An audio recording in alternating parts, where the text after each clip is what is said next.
राम राम राम राम राम।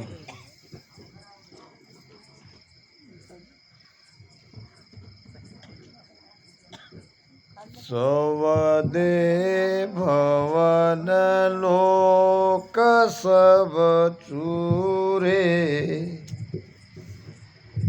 त्रिकुटी तंबु दीवाना, अनहद घुरे मुठ कुछ नीची, एक हरिजन ध्यान लुभाना। आत्मसार ग्रंथ इस विषय पर चर्चा करेंगे। आज की सत्संग का नाम बताइए।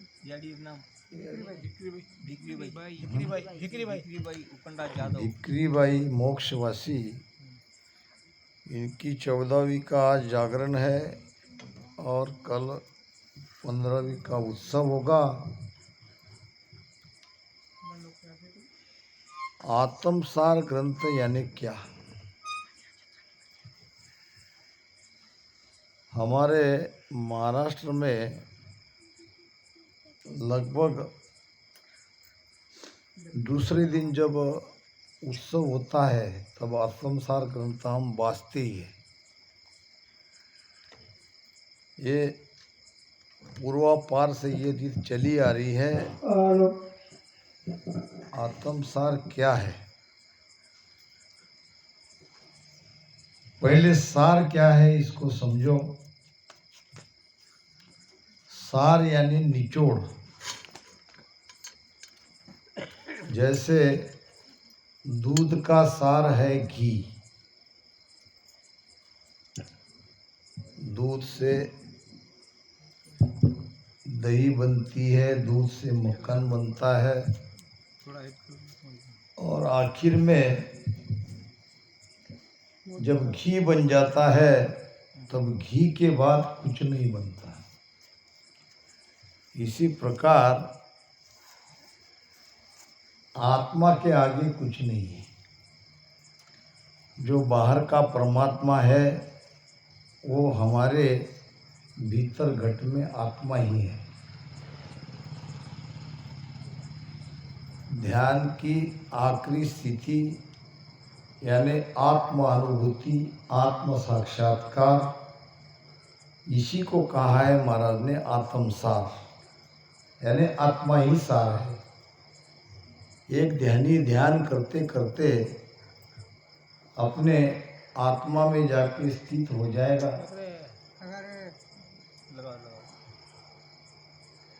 सवदे भवन लोक सब चूरे, 3 लोक स्वर्ग मृत्यु पाताल, और 14 भवन है 7 पाताल के 7 स्वर्ग के। भूर भवर स्वर महर जन तप सत तल अतल वितल सुतल आदि। ये 3 लोक 14 भवन एक घट में ही है। जो बाहर है वो भीतर है। 3 लोक 14 भवन पार करने के बाद कहाँ तक है? 3 लोक 14 भवन यहाँ तक, त्रिकुटी तक। यह है त्रिकुटी, यहाँ नहीं, अंदर में। और त्रिकुटी का स्थान एक तंबू के जैसा है। ये जैसा तंबू रहता ना पहले गोल सर्कस, और उसका आधार रहता है एक बीच वाला लकड़ा। तो ये त्रिकुटी के आधार से ये सारा ब्रह्मांड है। अनहद घुरे मूट कछु नीची, यहाँ त्रिकुटी में ध्यान लगने पर अनहद की ध्वनि सुनाई देती है। अनहद की ध्वनि कैसी सुनाई देती है?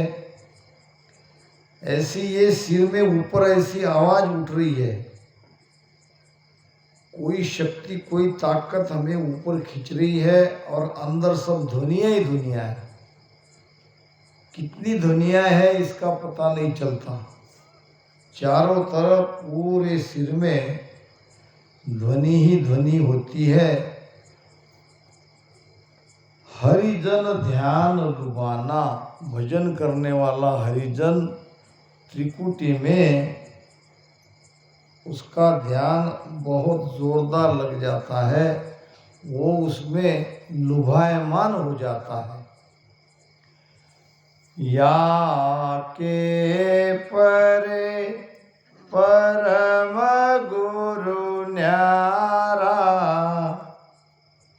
तागत लखे न कोई,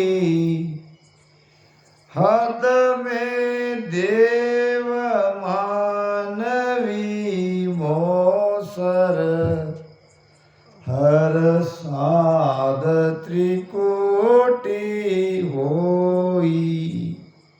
या के परे परम गुरु न्यारा, किसके परे? त्रिकुटी के परे। त्रिकुटी के परे परम गुरु है। अब ये परम गुरु कौन है? हमें तो सिर्फ बाहर का शब्द बताने वाला, भेद बताने वाला गुरु की जानकारी है। ये और गुरु कौन है जिसको महाराज ने परम गुरु कहा है? वो है हमारी आत्मा। हमारी आत्मा हमारी गुरु कैसे है? वो ऐसे है कि महाराज ने बाल लक्षक के अंग में इसका सारा निर्णय किया है। महाराज उसमें कहते हैं कि जब हम जवान हो जाते हैं, समझदार हो जाते हैं, फिर गुरु करते हैं, गुरु से ज्ञान लेते हैं, फिर समझ आती है, फिर अच्छा बुरा ये सब हम समझने लगते हैं जब हम बड़े हो जाते हैं। मगर जब बहुत छोटे रहते हैं, 1 दिन 2 दिन के, या माँ से गर्भ से बाहर निकलते हैं, दाई माँ हमें साफ करके माता को बच्चा दे देती है, और जब वो रोने लगता है तो माता उसे छाती से लगाती है। तो यहाँ तक की बात माता कर सकती है, मगर छाती से जो अमृत बालक चूसता है, वो दूध माता का दूध अमृत ही है, तो उसे खींचने की कला कैसे और कौन सिखाता है? वो है हमारा सद्गुरु जो अंदर बैठा है सबके। एक सद्गुरु बाहर का शरीरधारी, एक सद्गुरु भीतर का शरीरधारी। बाहर का सद्गुरु भीतर के सद्गुरु से मिलाता है। अमर लोक का अमर प्रेसता, सो हंस लेवण आवे, मृत्यु लोक का संत प्रेसता, दे प्रमोद पठावे। बात आई कि नहीं? परम प्रस्तावा ग्रंथ में 2 प्रेस्ता की बात यहाँ भी हो रही है। अमर लोक का अमर प्रेस्ता सो हंस लेवन आवे।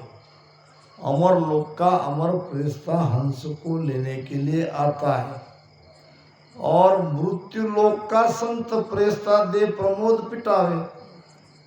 यानी मृत्यु लोक का प्रेस्ता है संत, अमर लोक का प्रेस्ता है शब्द, और शब्द है ये आत्मा का। तो 2 गुरु की बात यहाँ भी महाराज ने बताई है। दूसरी बात, ऐसे अबोध बच्चे को टट्टी के जगह से टट्टी कर, पेशाब के जैसे पेशाब कर, ये कौन कहता है? माता तो नहीं कहती। तो माता कहे भी तो बालक माता की भाषा तो नहीं समझ सकता, फिर कैसे बराबर उसी द्वार से वो टट्टी पेशाब करता है? इसका मतलब अंदर में कोई सिखाने वाला बैठा है। अरद उरद के बीच में बसे सिखावन हार, सो सतगुरु सुख राम कहे, निरखो उन मनि धार। महाराज जी कह रहे ना, सदगुरु कौन है, सदगुरु कहाँ है, सदगुरु को कैसे निरखे। अरद उरद के बीच में बसे सिखावन हार, हमें सिखाने वाला, हमें ज्ञान देने वाला वो परमात्मा, वो हमारी आत्मा अरद उरद श्वासा में बसी है, और वही हमारा सदगुरु है। और सदगुरु पद में ही हमें जाके मिलना है। अमर लोग को सदगुरु पद भी कहते हैं। और सदगुरु का पद यानी हमारे स्वरूप में जाके मिल जाना, वहाँ आनंद ही आनंद है। तो अरद उरद के बीच में बसे सिखावन हार, और सो सतगुरु सुखराम कहे, निरखो उन्मुनि दार। उन्मुनि यानी क्या, वो कब निरखने में आएगा। हम तो अभी तक केवल शब्द को ही सुक्ति से निरख रहे हैं, अभी वो सदगुरु की निरखने की बात कहीं हो नहीं रही है। जब उन्मुनि ध्यान की स्थिति में पहुंचेंगे, उन्मुनि यानी जहां मन नहीं, जहां विचार नहीं, ऐसी स्थिति ध्यान में जब हमारी हो जाएगी, तब धीरे धीरे वो लखने में आएगा प्रकाश के रूप में। वहां प्रकाश है, वहां उजाला है।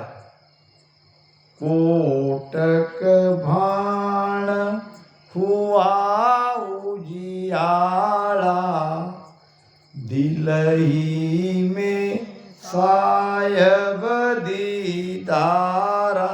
एक एक वचन को समझो। आरती केवल थाली घुमा के गाने के लिए नहीं है, समझने के लिए भी है। संत दास जी महाराज कहते हैं, ऐसी आरती कर मेरे मन्ना, रामन बिसरू एक ही छन्ना। यह है आरती। ये तो हम बाहर का प्रतीक कर रहे हैं, आरती भीतर में होनी चाहिए, और भीतर की आरती अखंड होती है। रामन बिसरू एक ही छन्ना, एक क्षण भी राम जी को हम भूलते नहीं है, वो है आरती। तो आरती कब प्रारंभ होती है, हम बाहर में दिया जलाते हैं, दिया भीतर जलता है। वो भी कैसा, करोड़ों सूर्य का प्रकाश। कोटक भाण हुआ उजियाला। जब एक ध्यानी का जैसे बाहर सूरज निकलता है तो हमें पूरा खुला दिखता है, इधर उधर की सारी चीज हम देखते हैं, वैसा एक ध्यानी जब भीतर में देखने लगेगा, तब उसने अपनी आत्मा के स्वरूप में पहुंच गया, ये हम कह सकते हैं। तो महाराज कहते हैं, या के परे यानी त्रिकुटी के परे, वो परम गुरु, वो परम आत्मा, वो न्यारी है, और उसकी गति लखने में नहीं आती है। यानी त्रिकुटी में जब ध्यान आता है तो उसकी गति लखने में नहीं आती है। त्रिकुटी हम रास्ते पे चल रहे हैं, त्रिकुटी स्थान एक बीच का पड़ाव है। और हद में देव, त्रिकुटी के नीचे है हद, त्रिकुटी के ऊपर है बेहद। हद में देव मानवी मौसम, ये 3 लोक 14 भवन, ये हद का एरिया है। इसमें देवता भी है तो इसमें मनुष्य भी है। मनुष्य कहाँ है, मृत्युलोक में। मृत्युलोक कहाँ है, नाभि में। देवता कहाँ है, स्वर्ग लोक में। स्वर्ग कहाँ है, ये 21 घट। बाहर कुछ नहीं है, हमारे वाणी में बाहर की बात ही नहीं है। बहुत लोग कहते हैं कि हमारी धुन बाहर चल रही है ना, हम सस्वरूप आनंद पद में पहुंच गए हैं। मैं तो वीडियो पे चैलेंज करता हूँ, मुझसे चर्चा करो कैसे पहुंच गए, किसके आधार से आप कह रहे हो। वहां सूरत तो वहां जाती नहीं है। महाराज तो कहते तालक सूरत न जावे, महाराज जी तो बात है, फिर तुम सूरत के आधार से अमर लोक की बात कैसे करते हो? कोई चर्चा करता नहीं, मैं तो खुला चैलेंज करता हूं। हद में देव मानवी मोसर और साध त्रिकुटी हुई। त्रिकुटी में हमें वास्तव में साधु की उपाधि त्रिकुटी में मिलती है। यानी त्रिकुटी एक ऐसा बीच का रास्ता है, बीच का पड़ाव है, जहां से आप कहीं भी जा सकते हो। जाना है तो त्रिकुटी से ही जाना है। आप पार ब्रह्म तक जाओ तो त्रिकुटी से, आप शिव ब्रह्म में जाओ तो त्रिकुटी से, आप सस्वरूप आनंद पद में जाओ तो त्रिकुटी से। त्रिकुटी एक मूल ठिकान है। जैसे हवाई जहाज बम्बई जैसे, दिल्ली जैसे बड़े बड़े हवाई अड्डे पे विदेशों में हवाई जहाज जाती है, तो जाना पड़ेगा हमें बम्बई या दिल्ली में, वहीं से हवाई जहाज मिलेगी। तो त्रिकुटी है हवाई जहाज का स्थान। जैसा बस अड्डा, रेल स्टेशन, वैसा हवाई जहाज का अड्डा कहते हैं उसको। यहाँ से आपको जिस देश में जाना है उस देश का विमान मिलेगा। यहाँ से कहीं जाओ। या कुलोप चले जन कोई, सतगुरु रूप कहीजे। माया रहद के माई, बेहद वासे लईजे। याकू यानी त्रिकुटी, याकू लोप, लोप यानी उल्लंघन करना। याकू लोप चले जन कोई, सदगुरु रूप कहीजे। अब त्रिकुटी पार करके जब ध्यान आगे बढ़ता है तो आप उन्हें सदगुरु के जैसा समझने में कोई हरकत नहीं। वो सदगुरु रूप जैसे महाराज कहते हैं आप कह सकते हो, यानी आप उनसे भेद ले सकते हो। वो परम पद में ना भी पहुंचे मगर त्रिकुटी उसने पार कर लिया है, तो आपको शरीर के भीतर के सारे चक्रों का उसको अनुभव हुआ है, सारे कमलों का छेदन उन्होंने किया है। आपको शब्द भी बताएगा, आपको शब्द जागरूक कैसे करता है उसका भेद भी बताएगा। बीच रास्ते में कहाँ आप लटके हो वहाँ से उसको आगे भी आपको बढ़ाएगा। कहाँ बंद लगे हैं, यहाँ नाभि में जालंधर बंद लगता है, यहाँ उतानपाद बंद लगता है, यहाँ त्राटक बंद लगता है, ये बंद भी आपका वो खोल देगा, यानी खोलने में सहायता करेगा। इसलिए आप ऐसे ध्यानी को सदगुरु रूप समझ सकते हो। माया रहे हद के माई, त्रिगुणी माया या त्रिकुटी तक रहती है। आगे तो ब्रह्म का देश है, बेहद वहाँ से लय से, यानी ब्रह्म का एरिया त्रिकुटी से आगे प्रारंभ होता है। नव स्थान देश है भाई, त्रिकुटी परे बताया। वाकुलोप चले जन पेला, निज पद माय समाया। आत्मसार ग्रंथ है, और जो ध्यान करते हैं उसी को समझ में आएगा। है जो ध्यान करते हैं शब्द जगह नहीं है, शब्द आगे बढ़ नहीं रहा है, उसके पल्ले आत्मसार कुछ भी नहीं पड़ेगा। और एक ध्यानी को बराबर गुरु महाराज का सारा ज्ञान समझ में आता है, ये बात पक्की। और इसीलिए आत्मसार ग्रंथ ज़्यादा कोई लेते नहीं, कहीं चर्चा करते नहीं, बहुत कम देखने को मिलता है। क्योंकि एक तो सभी समझ नहीं सकते और बहुत कम लोग समझते हैं, और दूसरा समझाने वाले भी चाहिए, दोनों चाहिए, तभी बात होगी। यहाँ मैंने इसलिए लिया है कि यहाँ हमारी माता जी बैठी है, बहुत ध्यान किया है 6-6 महीने तक, और भी ध्यान करने वाले इस गांव में बहुत है। इसलिए यहाँ नहीं आत्मसार खोलेंगे तो और तो कहीं खोलने का चांस ही नहीं है। यही मुझे ये ज्ञान देना पड़ेगा, क्योंकि यहाँ समझने वाले वैसे हंस है। तो 9 आस्थान त्रिपुटी के आगे के कौन से हैं? महामाया, प्रगति, ज्योति, अजर, बजर, इखर, आनंद, शिव और पार ब्रह्म। ये 9 स्थान है त्रिपुटी के आगे।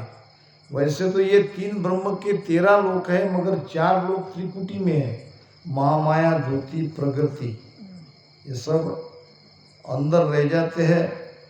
और उसके आगे 9 स्थान है। 9 स्थान देश है भाई त्रिकुटी परे बताया, और वाकु लोप चले जन पेला। अब ये 3 ब्रह्म के 13 लोगों को पार करने वाला निजपद में जाके समा जाएगा। निजपद क्या है? पहले निज किसको कहते हैं? निज यानी हमारा। जिस पद में जा रहे हो वो हमारा ही पद है। एक मनुष्य के अंदर संपूर्ण ब्रह्मांड भरा है। आप आपके निज पद में जाओगे, मैं मेरे निज पद में जाऊंगा, और ध्यानी उसके निज पद में जाएगा। निज यानी हमारा, हमारा यानी हमारी आत्मा का पद। हमें हमारे आत्मा में ही जाके मिल जाना है। महाराज कहते हैं वाकु लोप चले जन पेला, और निज पद माए समाया। निज पद में जाके हम समा जाते हैं। कैसे समा जाते हैं? क्या कैसी प्रक्रिया वहां होती है? महाराज ने कहा है, जा शिवर्या निज नाम, जीतनी शान गुराया, प्राण मिले यूं माया। जा शिवर्या निज नाम, जीत निशान गुराया, मिल्या ब्रह्म में जाय, शून्य में शहर बसाया। जूं जल गलियो लूण, समुद्र सिलता समानी, प्राण मिले यूं माय, नाम जग माय निशानी। कहाँ कहूँ इस नाम की, आगे अगम लगाय लखाय। जन सुखिया रट राम रे, गर कहूँ आई न माय। भजन करो, भजन करो, भजन के सिवाय कुछ नहीं। बिना भजन सुख राम कहे, धाम कदे नहीं जा। समय जा रहा है। जा शिवर्या निज नाम, जीत निशान घुराया। किसका निशान? शब्द का निशान। यहाँ ब्रह्मांड में घुराता है, गर्जना करता है। किसको जीत के? काल को जीत के, मन को जीत के।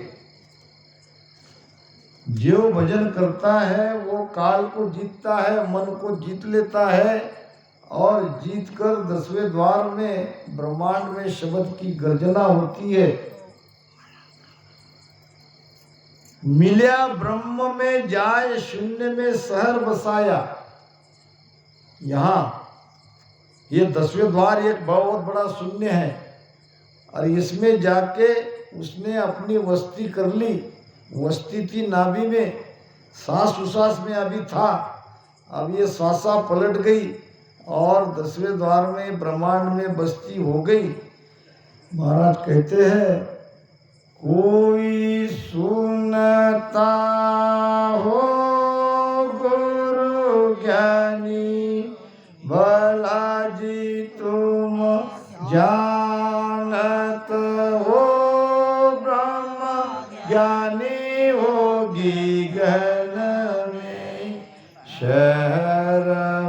बसाया बे।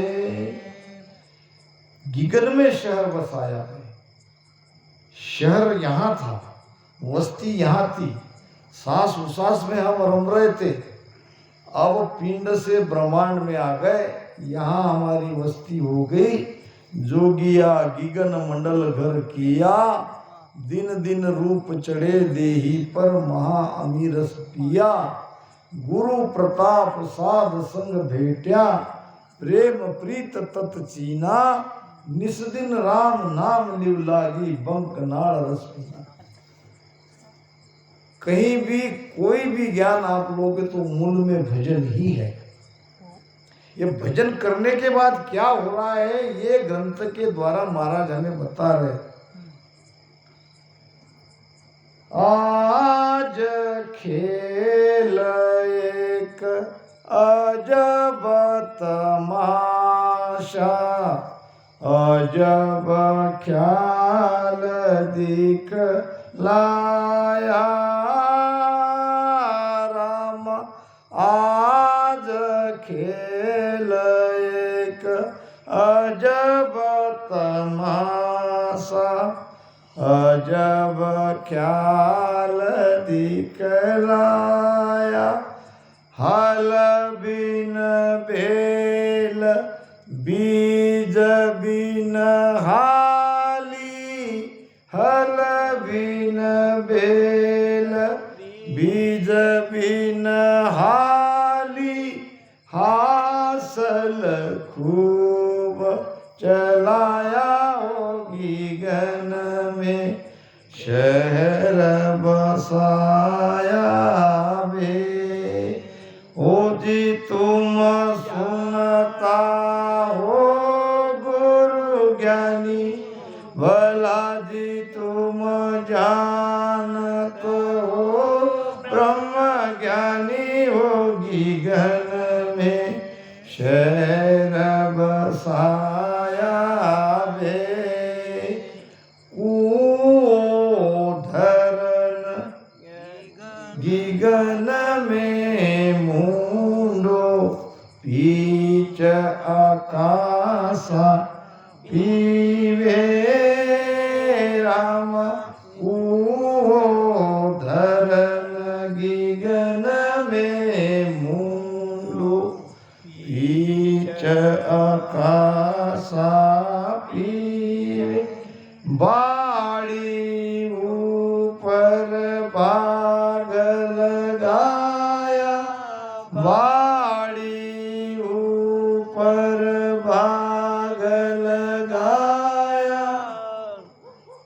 नहीं आता।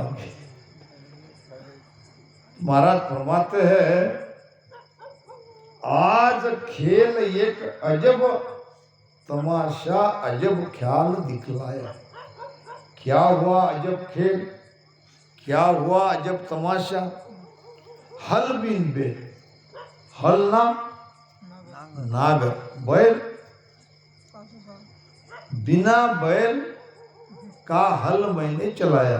अब बिना बैल का हल चलता क्या, और महाराज कहते कि मैंने चलाया। हल बिन बैल और बीज बिन हाली, कोई बीज नहीं है, फिर भी वो हाली यानी नागर को चलाने वाला, उसको कहते हैं हाली। अब बिना बीज डाले कोई हाली हल चला सकता क्या। राजस्थान में नागर से ही पेरनी करते, वो नागर से ही करते हैं। हल बिन बैल बीज बिन हाली, न हासिल खूब चलाया। बीज भी नहीं है, बैल भी नहीं है, केवल नागर पड़ा है और नागर चलाने वाला है, और सारा खेत उसने बो दिया। ये तो बाहर का हो गया, अंदर लाओ। अंदर का हल क्या है, और अंदर के बैल कौन है। हल है ध्यान, हाली है मन, बैल है दोनों श्वासा। ये दोनों श्वासा बैल है, और ये मन है हाली, दोनों श्वासों में राम राम कर रहा है। और बिना कुछ किए सब हो रहा है। अब श्वासा में, दोनों श्वासा में राम राम करने की जरूरत नहीं रही, मगर भजन हो रहा है, वो भी खूब हो रहा है। तब बस्ती बनती है ब्रह्मांड में। ये ऐसा ध्यान जब होने लगता है तब कह सकते हैं कि हम पिंड से ब्रह्मांड में